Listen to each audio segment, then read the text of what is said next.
सभी को जय हिंद। आप लोग का स्वागत है आपके अपने चैनल एसके जीके स्टडी पे। तो आज हम 13 जून का जो एग्जाम हुआ फर्स्ट सेकेंड थर्ड सबको बारी बारी से देखेंगे। तो चलिए बिना देर किए वीडियो को स्टार्ट करते हैं। प्रश्न पूछा है, रुद्रदमन प्रथम किस वंश का शासक था जिसने मथुरा और गुजरात पर शासन किया था? तो इसका राइट आंसर आपको देना था पश्चिमी क्षत्रप वंश का, जो शक वंश भी कहते हैं। तो ये ऑप्शन में दिया हुआ था, इसी में टिक मारना था। तो चलिए इसके बारे में डिटेल से जानते हैं। रुद्रदमन प्रथम पश्चिमी क्षत्रप वंश का शासक था जिसने मथुरा और गुजरात पर शासन किया था। यह शक वंश का सबसे प्रसिद्ध शासक था जो 130 ईस्वी से 150 ईस्वी तक शासन करता था। तो फ्रेंड्स, काफी इंपोर्टेंट प्रश्न था, नेक्स्ट एग्जाम के लिए भी काफी हेल्पफुल होगा। तो चलिए अगला प्रश्न देखते हैं। त्रिशूल पूरम उत्सव कब मनाया जाता है? ये 4 ऑप्शंस दिया गया था आपको। तो इसका राइट आंसर देना था ऑप्शन नंबर बी, मलयालम माह मेदम, दैट मीन्स अप्रैल से मई। राइट आंसर होता ऑप्शन नंबर बी। तो चलिए अगला प्रश्न देखते हैं। एक प्रश्न था, BRS कॉप्स 2025 कहाँ हुआ था? तो इसका राइट आंसर देना था जेनेवा, स्विट्जरलैंड। तो चलिए इसके बारे में डिटेल से जानते हैं। आयोजन 28 अप्रैल से 9 मई 2025 के मध्य बेसल, रॉटरडैम एवं स्टॉकहोम अभिसमयों BRS कॉन्वेंशंस के लिए पक्षकारों का सम्मेलन जेनेवा, स्विट्जरलैंड में संपन्न हुआ। तो चलिए अगला पॉइंट देखते हैं। सम्मेलन का क्या थीम था? इसका थीम था अदृश्य को दृश्य बनाए, रसायनों एवं शिष्टों का अच्छा प्रबंधन। तो इसका थीम ये था, आपको नेक्स्ट एग्जाम के लिए काफी हेल्पफुल होगा। तो चलिए अगला प्रश्न देखते हैं।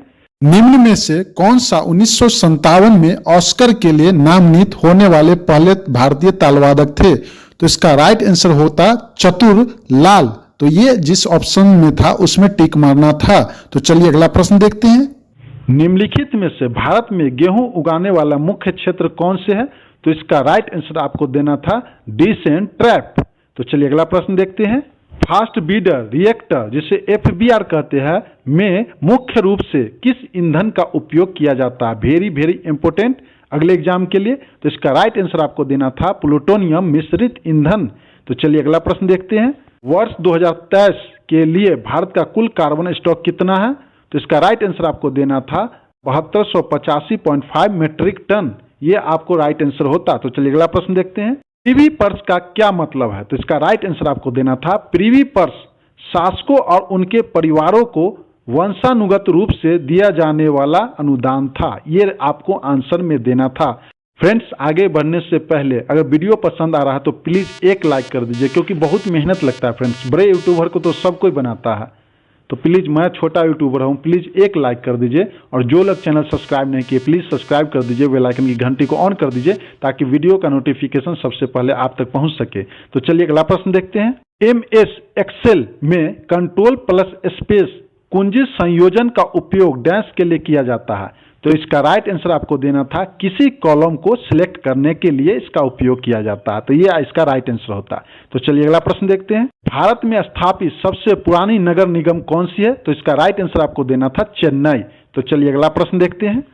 एक प्रश्न था, गौण कोशिका का वर्क क्या है? इस टाइप का क्वेश्चन था। तो इसका आंसर देना था जिन्हें सहायक कोशिकाओं के रूप में भी जाना जाता है, कुछ विशेष कार्यों को करती है।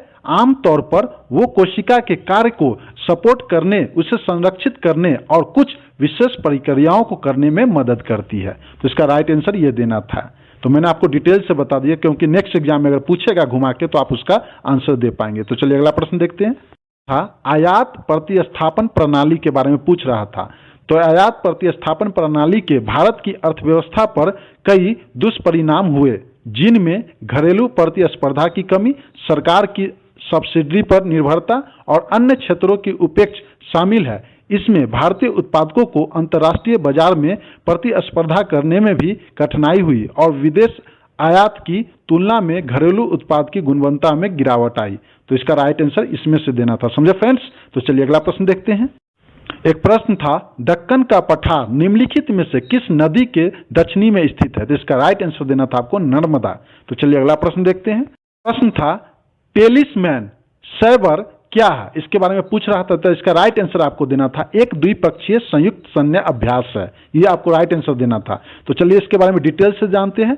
जिसे ऑस्ट्रिया और संयुक्त राज्य अमेरिका के बीच आयोजित किया जाता है। यह अभ्यास सैन्य सहयोग को मजबूत करने और सहयोगी देश के बीच तत्परता बढ़ाने के लिए किया जाता है। 2025 का संस्करण टेलिसमैन सैवर का 11वां संस्करण होगा। यह अभ्यास में पहली बार 2025 में शुरू हुआ था। टेलिसमैन सैवर 2025 में 19 देशों के 1000 से अधिक कर्मियों को शामिल होने की उम्मीद है। तो फ्रेंड्स, इसके बारे में मैंने आपको डिटेल से बता दिया। कहीं से भी घुमा के क्वेश्चन पूछे तो आप इसका आंसर आसानी से दे पाइएगा। तो चलिए अगला प्रश्न देखते हैं। था महलवारी व्यवस्था का विचार किसने दिया था?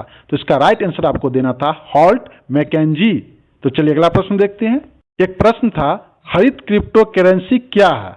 इसके बारे में पूछा था। इसका चलिए हम विस्तार से बताते हैं। एक प्रकार की डिजिटल मुद्रा है जो पर्यावरण पर कम प्रभाव डालती है और ब्लॉकचेन तकनीक पर आधारित होती है। पारंपरिक क्रिप्टो करेंसी से अलग होती है जो ऊर्जा के खपत को कम करने और पर्यावरण स्थिति को बढ़ावा देने पर ध्यान केंद्रित करती है। हरित क्रिप्टो करेंसी में ऑफ स्टेक जैसी तकनीक का उपयोग किया जाता है जो ऊर्जा के खपत को कम करता है, जिससे यह पर्यावरण के लिए कम हानिकारक होता है। तो ये प्रश्न पूछा था, मैंने आपको डिटेल से बता दिया। तो चलिए अगला प्रश्न देखते हैं। एक प्रश्न था, भारत का पहला अंतर्राज्यीय चीता संरक्षण गलियारा कहाँ स्थापित किया गया है? तो इसका राइट आंसर देना है आपको। तो चलिए मैं इसे आपको डिटेल से बताता हूँ। भारत में वन्य जीव संरक्षण के लिए एक ऐतिहासिक कदम उठाते हुए राजस्थान मध्य प्रदेश के साथ, क्या देना है answer?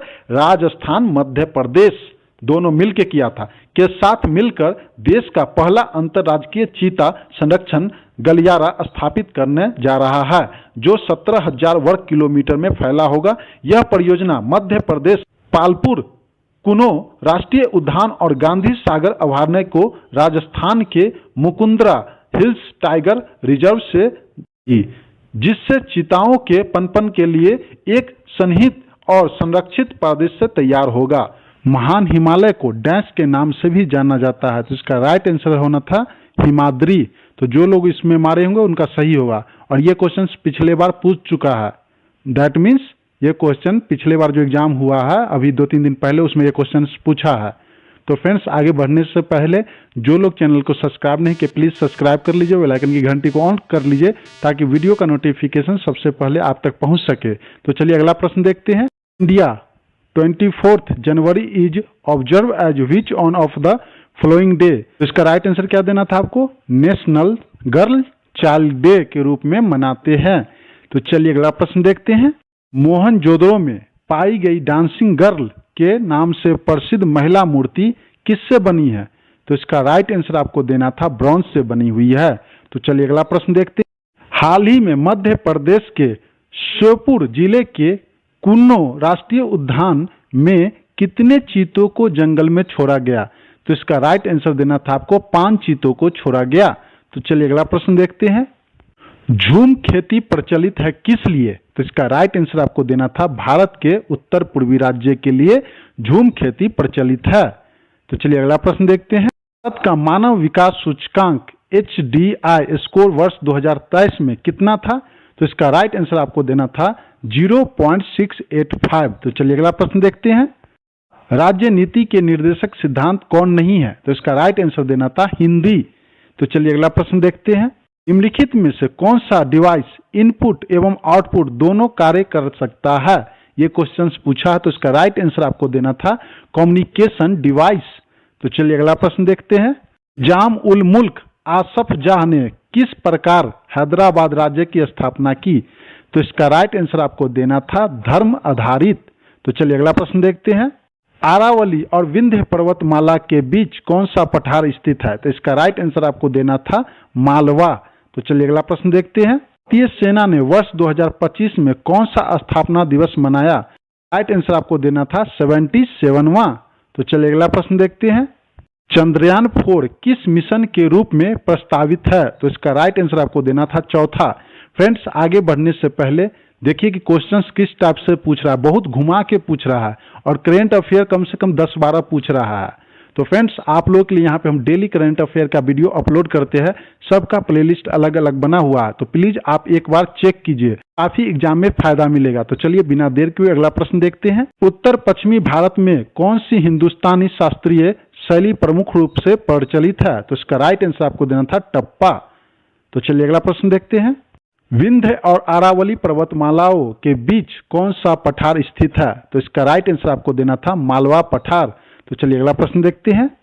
Alt plus tab shortcut कुंजी का उपयोग किस लिए किया जाता है? तो इसका राइट आंसर आपको देना था खुले हुए विंडोज के बीच स्विच करने के लिए, ये आपका राइट आंसर होता। तो चलिए अगला प्रश्न देखते हैं। In is National Youth Day celebrate in India, कब मनाया जाता है यूथ डे? तो 12 जनवरी को, ये आपका राइट आंसर हो जाता है। ये क्वेश्चंस काफी आसान था, तो चलिए कोई बात नहीं, हार्ड और कुछ आसान पूछता है, लेकिन ध्यानपूर्वक क्वेश्चंस रिपीट कर रहा है, मतलब अभी जो पूछ रहा है कुछ क्वेश्चंस, वो क्वेश्चंस को बाद में भी पूछ रहा है, तो क्वेश्चंस को ध्यानपूर्वक पढ़िए ताकि अगले एग्जाम जब आप देने जाएंगे तो उसमें आपको सहायता मिलेगा। तो चलिए अगला प्रश्न देखते हैं। सहकारी समितियों का विषय निम्नलिखित में से किसके अंतर्गत आता है? तो इसका राइट आंसर आपको देना था स्टेट लिस्ट के अंतर्गत आता है। तो चलिए अगला प्रश्न देखते हैं। प्रश्न था the plateau which lies between Vindhya and Satpura range is, तो इसका राइट आंसर आपको देना था डैशन। तो चलिए अगला प्रश्न देखते हैं। राष्ट्रकूटों ने कहाँ शासन किया? तो इसका राइट आंसर आपको देना था दक्कन के क्षेत्र पर। तो फ्रेंड्स मेरे पास जितना प्रश्न आया मैंने आपको एक एक करके अच्छे से समझा दिया। सभी प्रश्न को ध्यानपूर्वक पढ़िए, क्योंकि कुछ प्रश्न जो है नेक्स्ट एग्जाम में पूछता है, तो इसलिए आप सही से पढ़िएगा, तभी नेक्स्ट एग्जाम में आप सही प्रश्न कर पाएंगे। तो फ्रेंड्स जानकारी अच्छी लगी तो प्लीज लाइक कर दे, और जो लोग चैनल सब्सक्राइब नहीं किए तो प्लीज सब्सक्राइब कर लीजिए, बेल आइकन की घंटी को ऑन कर लीजिए ताकि वीडियो का नोटिफिकेशन सबसे पहले आप तक पहुंच सके और अच्छे से एग्जाम दीजिए। All the best, thank you so much, जय हिंद जय भारत।